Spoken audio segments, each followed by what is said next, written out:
Self-discipline is not a personality trait. It's not something you're born with. It's not reserved for the rare few who have natural willpower. It's a skill. It's a decision. It's a process of training your mind, your actions, your habits, and your emotions to align with what you said you would do, regardless of how you feel. Self-discipline is the bridge between your goals and your reality, between your ambition and your results. It is the backbone of progress, the foundation of character, the tool that transforms vision into something tangible. You can have the clearest goals in the world, but if you cannot master discipline, those goals become nothing more than distant ideas. You'll start strong, but you won't sustain. You'll plan with intensity, but your follow-through will fall apart. And without follow-through, there's no momentum, no growth, no forward motion. Self-discipline is the difference between setting the standard and actually living it, between talking about your values and embodying them. This isn't about intensity. It's not about waking up at 4 a.m. and chasing perfection. It's about consistency, quiet, repeatable, focused action, especially on the days you don't feel like it, especially when no one's watching, especially when it's easier to negotiate, to postpone, to lower the bar. Self-discipline shows up when your feelings don't, when your mind offers excuses, but your standards stay firm. People think they need motivation to get things done, but motivation is temporary. It comes and goes. Discipline is what stays. It is what carries you forward when motivation fades.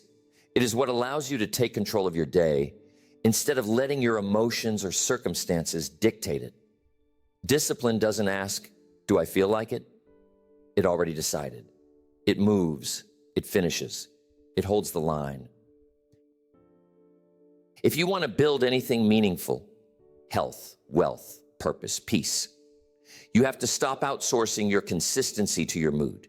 You have to stop waiting to feel ready. You have to build habits that function without permission. Habits that are anchored to your identity, not your emotion. That's what discipline gives you, the power to create momentum, even when everything else is pushing against you. But discipline is not built overnight. It is a process, a craft, an art, something you shape over time by being intentional. You don't master discipline by trying to be perfect.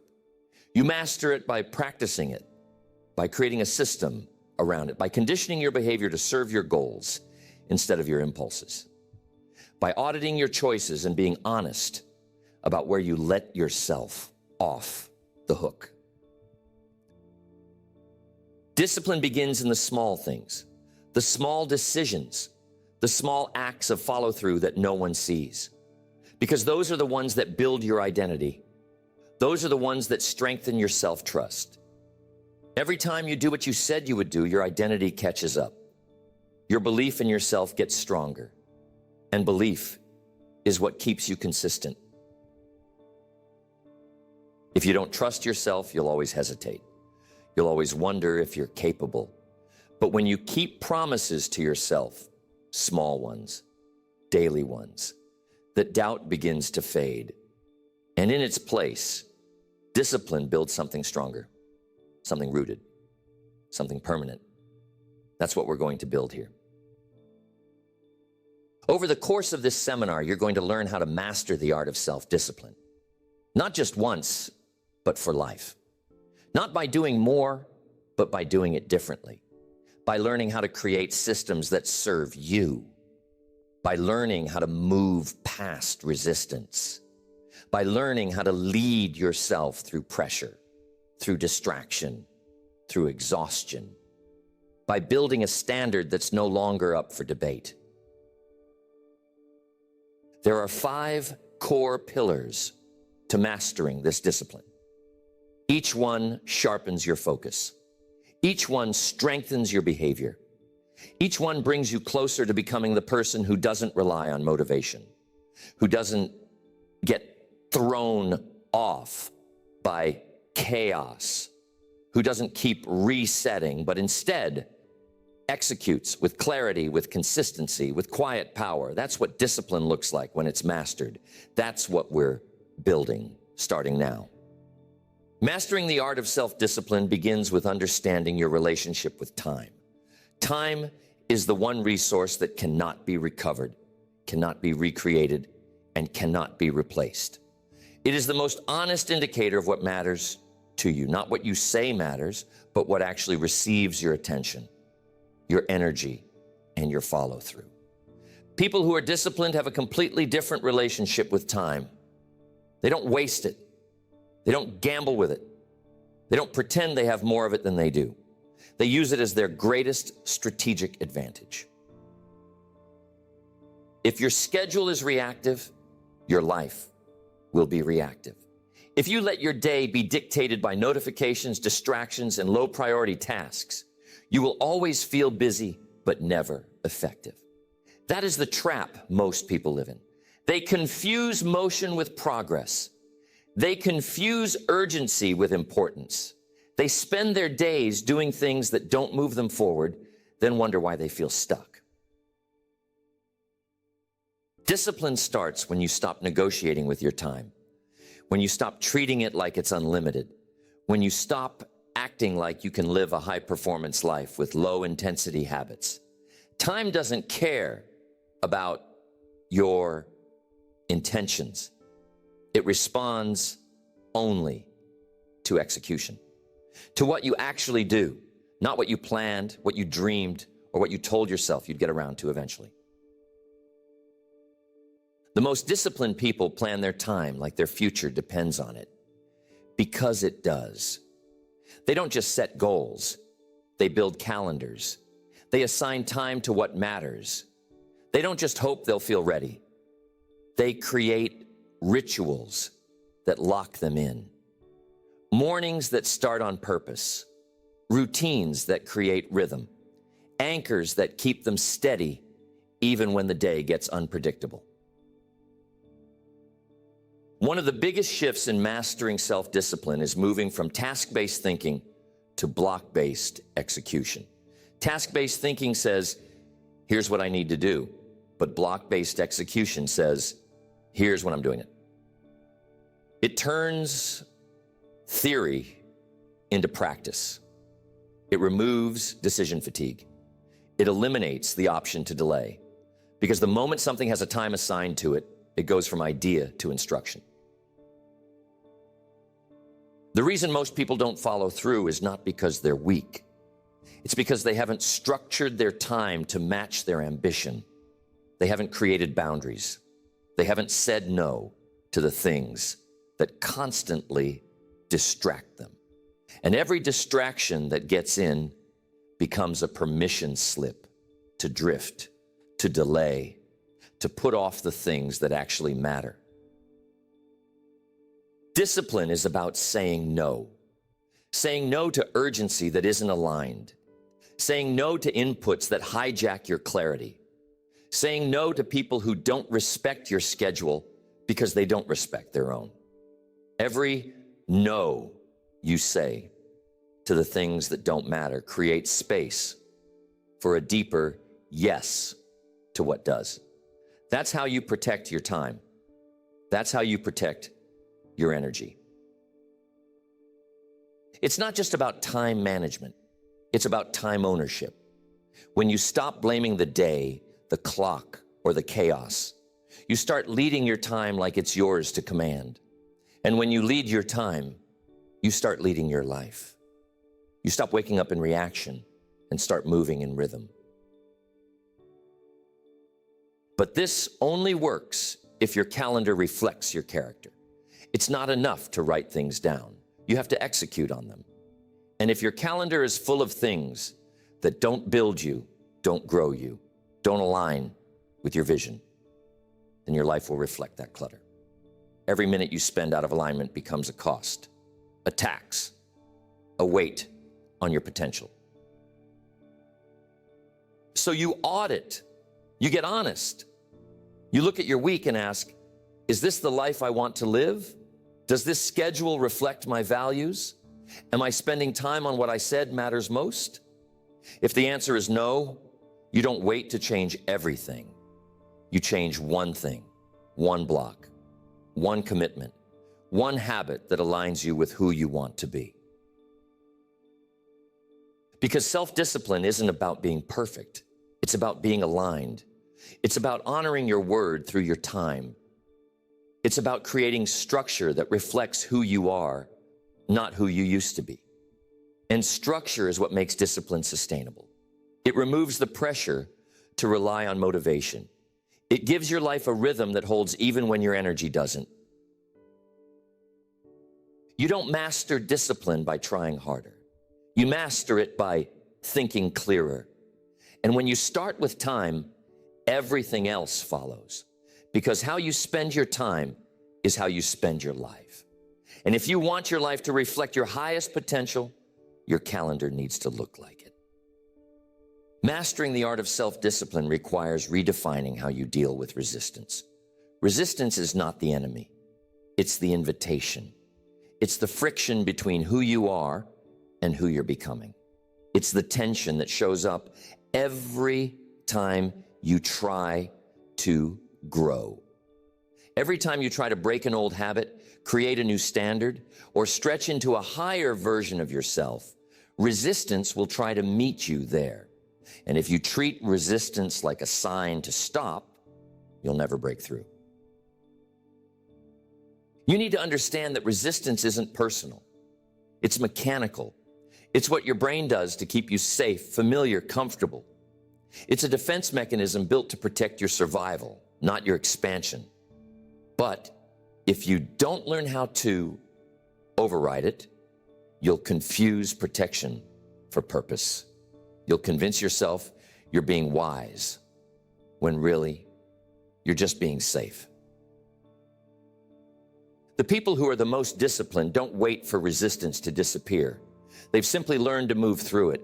They've trained themselves to expect it, to meet it without panic, to recognize it as part of the process.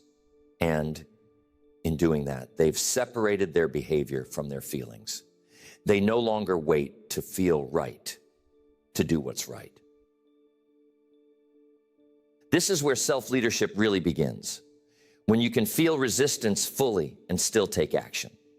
When you can notice the voice that says, you're not ready, and say, that doesn't matter, I'm still going. When you can wake up tired and still execute. When you can face doubt and still move forward. That's discipline. Not the absence of resistance, but the presence of resolve. You build that resolve through repetition, by showing up anyway, by building a track record of action despite resistance. And over time, that resistance begins to weaken. It doesn't disappear, but it no longer leads. It no longer owns your decisions. It no longer dictates your standard. Resistance shows up strongest right before you level up. It intensifies when you're close to breaking an old identity, when you're getting too consistent, when you're getting too focused. That's when your mind will try to pull you back, because familiarity is safe and progress threatens that safety. So if you've been feeling more resistance lately, it doesn't mean you're off course. It probably means you're on track. That's why discipline isn't built on ease. It's built on awareness. Awareness of how your patterns try to protect you. Awareness of how your mind reacts to discomfort. Awareness of when you're operating from vision versus when you're operating from fear. That awareness is what gives you leverage. And with leverage, you can choose differently. One of the most powerful ways to train discipline through resistance is to make your actions small but non-negotiable. When the pressure is high, the habit doesn't have to be impressive. It just has to be done. 10 minutes of writing, 5 minutes of journaling, a walk around the block. Whatever aligns with your identity, do it. Not because you feel like it, because it keeps the standard alive. Discipline dies in negotiation. It dies when you start asking if you really need to today. So you remove the conversation. You act first. You feel later. You train the muscle of movement. And the more you train it, the stronger it gets, until resistance stops being a red flag and becomes a green light. You train this by deliberately doing hard things on purpose, not to suffer, but to strengthen. You challenge yourself in controlled environments. You push your limits daily, not just when life forces you to. Because if you only grow when you're forced to, you're always playing defense. But when you choose challenge before it chooses you, you start leading your own evolution. This doesn't mean every day is a war, but every day should contain some friction, some stretch, some challenge that reinforces that you are in charge, not your comfort, not your fear, not your fatigue. You are. And that reinforcement, that's how you master resistance, not by avoiding it, by proving day after day that it doesn't get to win. Mastering the art of self-discipline requires you to eliminate the emotional dependency on motivation. Motivation is emotional fuel, but it's unstable. It rises and falls with your mood. It comes and goes based on how exciting the thing feels or how smooth your day starts. If your behavior is dependent on being motivated, then your consistency will always be fragile. Discipline, on the other hand, isn't based on emotion. It's based on identity and execution. The problem isn't that motivation is bad. It's that it's unpredictable. It's easy to act when you feel inspired. Anyone can be consistent when it's convenient. But lasting discipline is revealed on the days you don't feel like it. When there's no energy, when the work feels dry, when the emotion that fueled your last breakthrough is nowhere to be found. That's where discipline either holds or collapses. Discipline is about leading yourself without needing to feel like a leader in the moment. It's about showing up like it matters, even when your mood says it doesn't. And that mindset isn't built by chasing motivation. It's built by training consistency, by focusing less on how you feel and more on what you committed to. The question you need to ask yourself isn't, do I feel ready? It's, what did I say I would do? Discipline lives in that gap between intention and behavior. It doesn't ask for your permission. It asks for your execution. That's how you take ownership of your progress. Not through inspiration, but through commitment. When you stop relying on motivation, you begin to design systems that keep you moving even when the internal spark fades. You build routines. You create triggers that start your day. You assign specific time blocks for specific actions. You create accountability. And most importantly, you build a culture within yourself where follow-through is expected, not negotiated. People who don't master this end up living in waves. Intense push, followed by deep stall. All in for a few days, then missing for weeks. Their life becomes a loop of restarts and remotivation.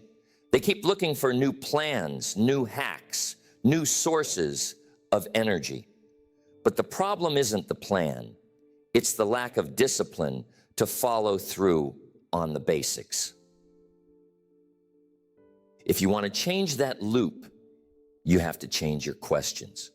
You stop asking, how do I stay motivated? And you start asking, how do I stay consistent? You stop looking for excitement and start looking for structure. You stop trying to hype yourself up and start building patterns that work when the excitement disappears. There's nothing wrong with enjoying a boost of motivation, but it cannot be your foundation. Your foundation has to be something stronger, something steadier. That foundation is identity, the version of you who does the work regardless of the emotional weather. the version of you who doesn't stop just because it's not exciting. You reinforce that identity with repetition, with small daily wins, with doing what you said you would do even when it's invisible, even when it's inconvenient. And every time you follow through, your belief grows, not because you feel better, but because you've proven something to yourself. And belief built from behavior is belief that holds. You build that foundation by designing your life to support it. You stop leaving things to chance. You create friction between you and your distractions. You reduce the number of decisions you have to make. You make the path to discipline smooth and the path to distraction hard. That's strategy. That's architecture. That's leadership. When your discipline is rooted in systems and identity, you no longer collapse every time your motivation dips. You have something to fall back on. You've trained your brain that follow-through doesn't require a mood. It just requires alignment with your standard, with your schedule, with your values. This is how you break the loop of inconsistency. You stop treating your emotions like authority. You stop letting excitement determine execution. You stop waiting for motivation to find you, and you build a life that moves even when it doesn't show up. That's where freedom begins. That's where real growth happens. Mastering the art of self-discipline means learning how to lead yourself through discomfort. Most people run from discomfort, negotiate with it, try to soften it or delay it. But the people who build something that lasts, who become unshakable in their behavior, train themselves to move through discomfort like it's part of the process, not a problem to be solved. Discomfort is not a sign you're off track. It's often a signal that you're stretching, that you're in unfamiliar territory, that you're doing something that challenges the version of you that used to run things. And when you begin to shift your perspective, you'll see that discomfort is not something to avoid, it's something to leverage. You build that leverage by being intentional, by stepping into friction on purpose. Every time you do something hard that aligns with your goals, you reinforce the identity of someone who finishes what they start. It doesn't have to be dramatic. It just has to be done. 5 more reps when your body says stop. 10 more minutes of focus when your mind starts drifting. Making the phone call you've been putting off. Every one of those reps builds mental muscle. Discipline is not a switch you flip. It's a muscle you train. And the weight you lift is discomfort. When you avoid that weight, the muscle weakens. But when you show up again and again and again, even when you don't feel like it, your capacity grows. Not just to act, but to hold pressure, to endure, to keep leading yourself forward when everything inside you says, let's stop. This kind of strength gives you a new level of freedom, because now you're no longer a prisoner of convenience. You don't fold every time things get hard. You don't change your mind every time you feel friction. You keep going, not because it's easy, but because you've trained your mind to expect discomfort and lead anyway. But to live this way, you have to stop trying to make everything comfortable. Comfort is not the goal. Alignment is. Discipline doesn't promise comfort. It promises results. And those results come after long stretches of boredom resistance, repetition, and stretch. That's what the world doesn't tell you. But that's where the truth lives. Most people fall short not because they're lazy, but because they believe the lie that things should feel easier. That resistance means something's wrong. That if they don't feel like it, it must not be the right time. But people who win know better. They feel the resistance and they move anyway. They see the discomfort and they interpret it as a signal to keep going, not to stop. This is why exposure to discomfort is so important. You have to deliberately do things that stretch you, not to punish yourself, but to remind yourself who's in charge. Cold showers, fasting, long runs, deep focus, anything that takes your comfort away and forces you to act anyway. That's not just a challenge, it's leadership training. Because when you've trained your body and mind to keep going without needing to feel good, you become a different kind of person. Someone who is trusted, someone who is steady, someone who doesn't need ideal conditions to produce world-class results.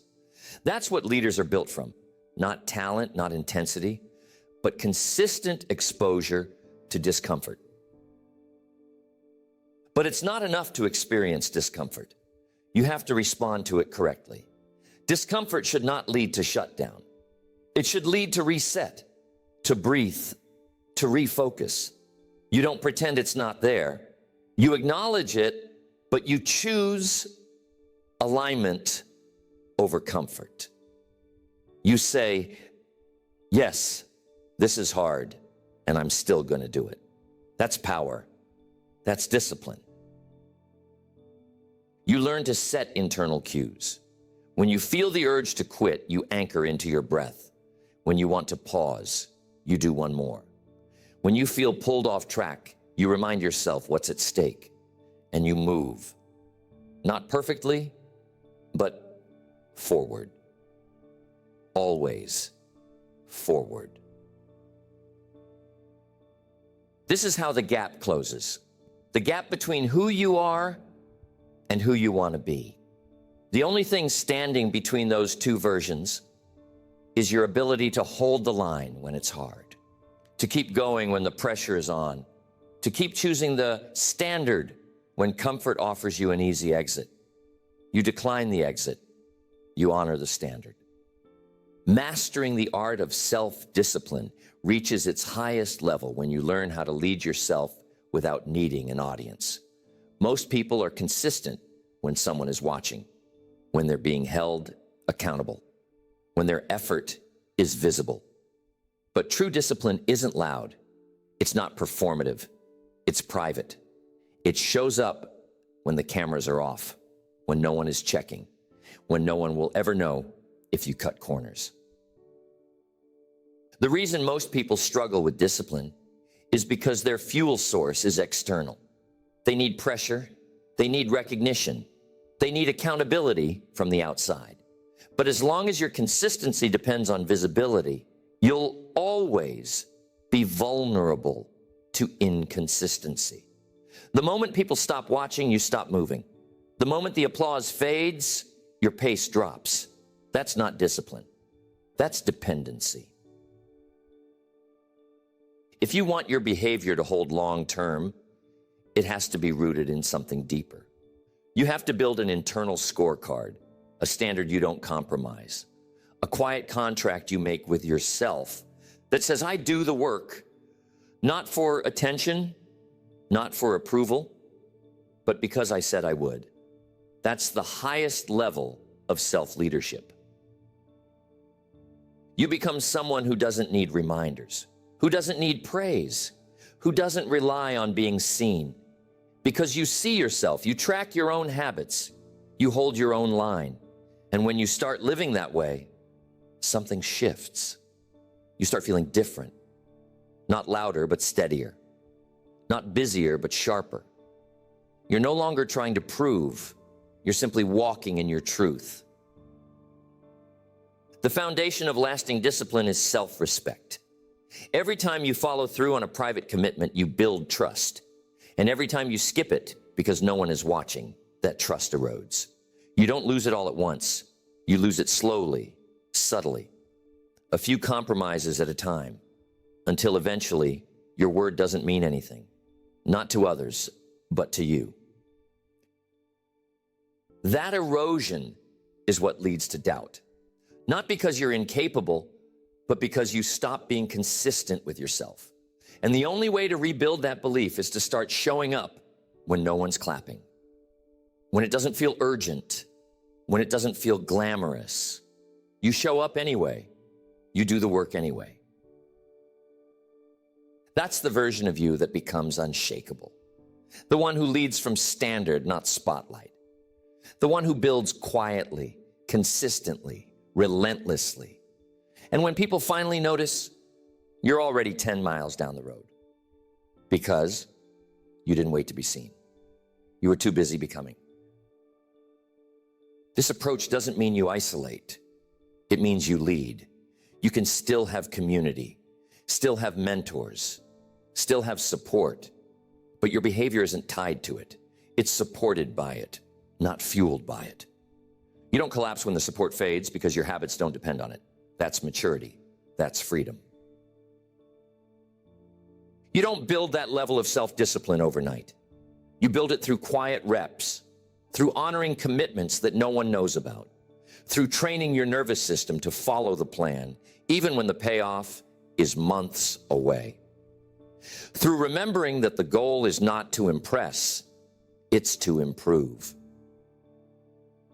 You develop self-accountability rituals, end-of-day check-ins, weekly reflections, a scoreboard you actually care about, not one built on likes or praise, but one rooted in questions like, did I follow through today? Did I honor my process? Did I move with purpose? Did I keep the promise? And when the answer is yes, even if no one else saw it, you sleep different. You carry yourself differently because you're not borrowing confidence. You're building it from within, from consistency, from integrity. And that kind of discipline, it doesn't fade. It gets stronger the longer you live it. You've now walked through every layer of what it means to master the art of self-discipline.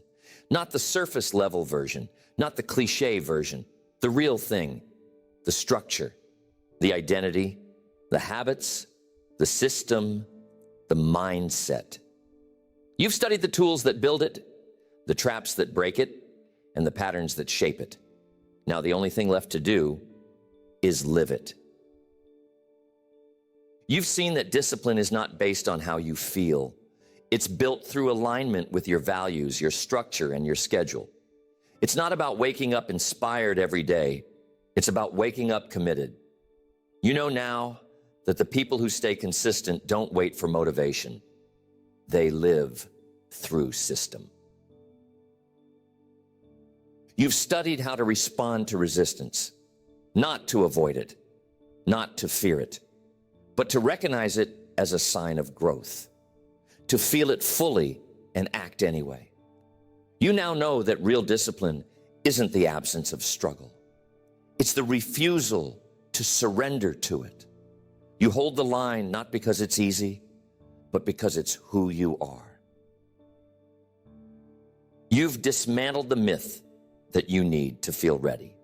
You've learned to move first, to act before doubt wins, to take the next step, not when it's convenient, but when it's required.